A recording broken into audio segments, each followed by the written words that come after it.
UNESCO இப்ப நிறைய கோயில் இருக்கும். அது யுனெஸ்கோ வந்து அதை எடுத்துட்டா அந்த கோயிலை பாதுகாப்பாங்க. அந்த கோயிலை நீங்க எதுவும் மேற்கொண்டு வந்து அதை இடிச்சிடாமையோ இல்லைன்னா அந்த பாதுகாப்பு இல்லாமலோ அந்த பழமை கெட்டு போகாம தான் அவங்க பாதுகாக்க போறாங்க. ஆனா பல பேர் அந்த ஊரே கூடி யுனெஸ்கோ எடுத்துக்க கூடாது இல்லைன்னா ஏஎஸ்ஐ எடுத்துக்க கூடாது அப்படின்னு வந்து கெஞ்சுவாங்க. ஏன்னு உங்களுக்கு புரியாது.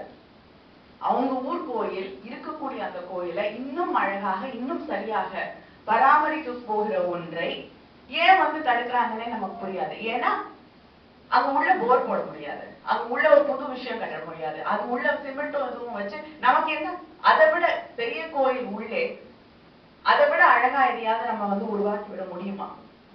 அப்படி முடியுங்கிற உங்களுக்கு நம்பிக்கை இருக்கும்போது பக்கத்துல பண்ணு, வெளியில பண்ணு. But why go tamper with that? Because we do not know to respect.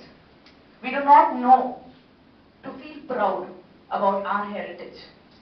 That is the sad part of the whole thing. Anna, இப்படிப்பட்ட the quiz program, it will teach you what our heritage is.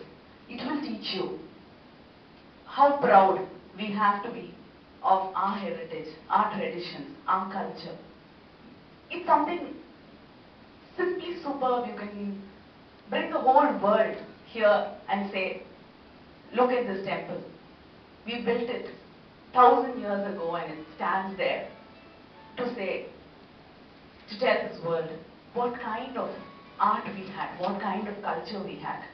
And yet, many times we fail to do that. பொதுவா IAS officers எல்லாமே திட்டி தான் நான் கேள்விப்பட்டிருக்கேன். அரசியல்வாதிகளுக்கு அடுத்து அதிகமாக திட்டு வாங்கக்கூடியவர்கள் ஐஏஎஸ் ஆபீசர்ஸ் தான்.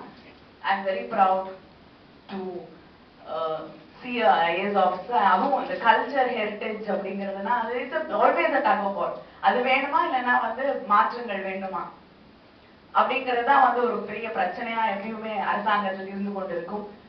பிள்ளைகளுக்கு நம்மளுடைய இந்த பழமையான விஷயங்கள் இன்னும் தெரிய வேண்டும். அது வந்து எல்லா இடத்துலயும் இருக்கக்கூடிய பிள்ளைகளுக்கு தெரியணுங்கிறதுக்காக இவ்வளவு ஆர்வம் எடுத்துக்கொண்டு இருக்கக்கூடிய ஒரு அதிகாரிக்கு என் பாராட்டுகளை தெரிவித்துக் கொள்கிறேன். தமிழ்நாடு கவர்மெண்ட்டும் உங்களுக்கு நீங்க வாழக்கூடிய இடங்களை சுற்றி இருக்கக்கூடிய விஷயங்களை பத்தி தெரிஞ்சுக்கணுங்கிறதுக்காக தான் பள்ளிகளிலே இப்பொழுது ஹெரிட்டேஜ் கிளப்ஸ் ஆரம்பிச்சிருக்காங்க, ஜியோ போட்டிருக்காங்க. மேற்கொண்டு அது சிறப்பாக நடைபெறுவதற்கும் செயல்படுவதற்கும் நிச்சயமா ரோட்டரி போன்ற இந்த நிறுவனங்கள் அமைப்புகள் அவர்களோடு இணைந்து செயல்பட்டால் நிச்சயமாக அதை ஒரு வெற்றிகரமாக ஒன்றாக மாற்றி காட்ட முடியும். I hope they will consider doing that, and I wish all of you all, the organizers, the participants, the winners, all of you all the best. Thank you.